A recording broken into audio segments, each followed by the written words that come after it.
were much better in tune with what the needs of constitutions were. But in this case, I think they got the wording pretty good. And that what it says is that a law itself doesn't create authority. It's got to be granted. This is the warrant of violent force.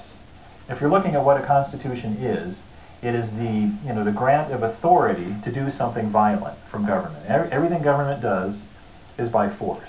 And it's essentially taking from one person and distributing to another. Not even necessarily our criminal justice or not discriminating. Or not discriminating. But he's right. But it's by force.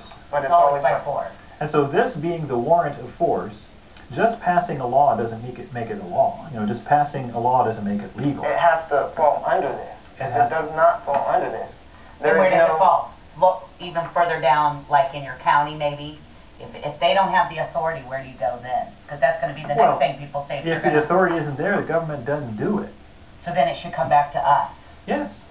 Wow. So you're one of those. Personal responsibility. Yeah.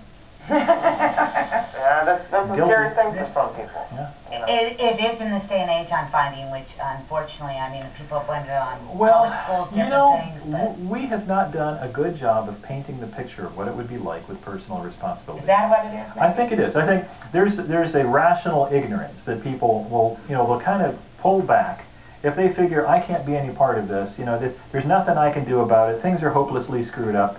Then they just sort of peel away. And if I don't have that agency I can go to for help, what am I supposed to do? So it's kind of what we have to do is talk about why we used to have so many more service organizations than we have today.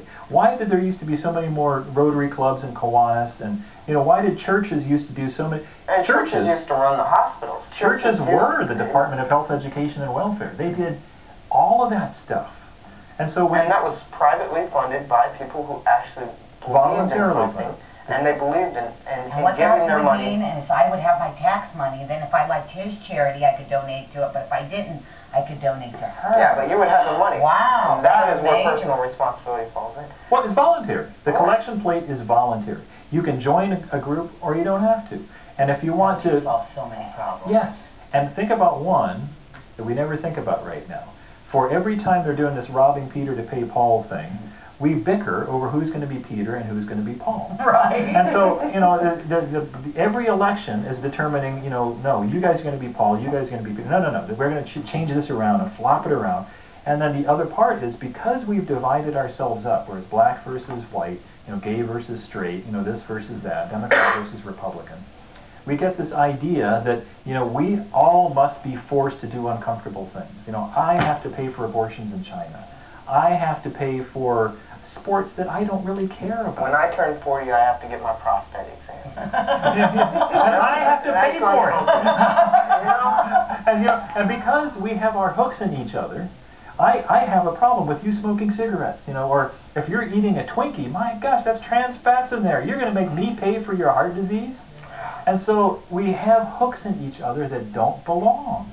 I think that actually drives people apart, Well, it makes them fight over the same piece of pie, because like he's saying, if I don't want to fund abortion in China, I'm mad now and I'm going to fight you because maybe you think it's okay, and now we're on to issues that if we just follow the Constitution, I can donate to that charity, and if I don't like it, and there's an argument out there that racism and things like sexism and things are perpetuated by this fraternal nanny state that we're living in constantly. So why are you a former libertarian?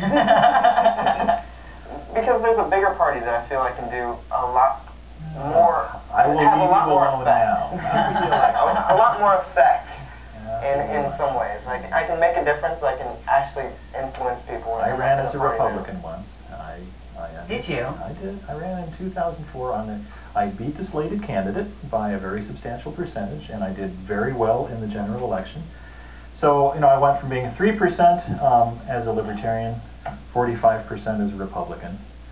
I didn't change a thing. It's that R by your name, huh? Well, no, it's nothing about me. It's everything about voters and our idolatry. Yeah. We have created these, we have breathed lives into these golems. It's like we make this golden calf thing and we bow down to it, and it's nuts. Yeah, the two-party system. I don't like that in the sense that I am a Republican and I'm a committee man, so I respect the Republican Party, but I agree. I think all parties Libertarians, Constitutional, any party that wants, they do the work, they get the ballot signatures, whatever is required, should be allowed to have the same access as everyone Well, else. let me just go a little further than that. Why should we have any political parties at all? Because the person you're voting for is a person. All right, well, currently we do, and we have a realm of actual political action. Everything that actually happens in politics nowadays, it falls within this realm. This realm used to be quite a bit towards the right on a two-directional scale. It keeps shifting more and more left as time goes on. People want more and more out of the government, and they're willing to give up more and more to get those things that they want. Yeah, fear is a big motivator. Yeah, but one of the things that I know libertarians are known for doing is moving that box not just to the right or left, but up, away from statism. Statism is one of the big issues that I've always had as a Republican, as an ex-libertarian. Statism is one of my biggest fears. And will your name actually be on the ballot? It will not be a write-in. Your name will actually appear, because I know, like, presidential... I was actually the first guy to be selected. Well, I know, like, even presidential candidates, I think the Libertarian, the Constitution, I don't think their names are actually there. You have to write them in. No, we're on the ballot. Are you? So we're in Indiana. Right. I thought I saw a write-in, like Chuck Baldwin, who's running... Chuck Baldwin is a write-in. Like, his name won't physically be there. You'd have to know his name. You have to write that in. Right, and your name will physically be on there, so for three... And in fact, libertarians actually do have a single button push if you wanted to vote the whole slate. Oh, I hate people that vote the whole slate. I do too. Well, you know... Don't promote that.